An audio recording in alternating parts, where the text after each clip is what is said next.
Long term capital gain में आता है वो आता है ग्रैंडफादरिंग प्रोविजन।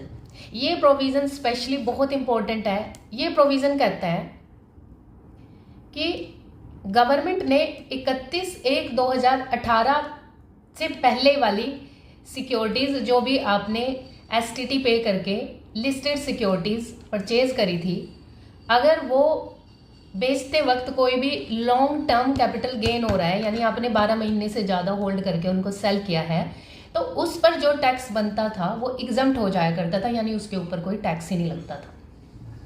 लेकिन अब गवर्नमेंट ने वो वाला रूल विड्रॉ कर दिया है और एक ग्रैंडफादरिंग प्रोविजन बना दिया।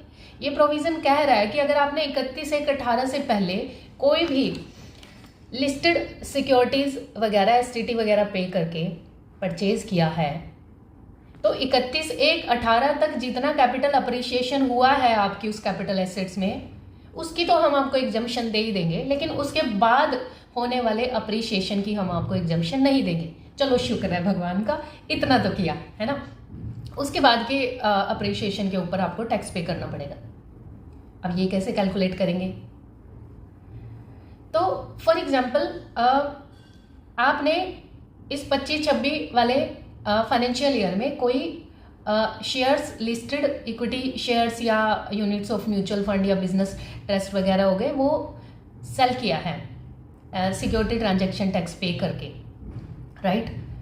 तो वो वाली सिक्योरिटीज आपने 31/1/18 से पहले की होल्डिंग में वो आपकी पड़ी हुई थी, मतलब तब खरीदी हुई थी। क्योंकि एक रूल होता है ना, फीफो मेथड होता है, फर्स्ट इन फर्स्ट आउट वाला डीमेट अकाउंट में, वो एप्लीकेबल होता है कि यानी जो पहले नंबर पर आई है सेल करते हुए उसी ऑर्डर में वो जाएंगी। पहले नंबर पर आई हुई सिक्योरिटी पहले जाएंगी, दूसरे नंबर पर आई हुई सिक्योरिटी दूसरे नंबर पर जाएंगी, तो सेल करते हुए फीफो मेथड वाला ऑर्डर लगता है। तो आज आप सेल कर रहे हैं और आपके पास जो सिक्योरिटी पड़ी हुई है वो 31/1/18 से पहले वाले टाइम पीरियड की पड़ी हुई है, तो ऑब्वियसली ग्रैंडफादरिंग प्रोविजन लगेगा।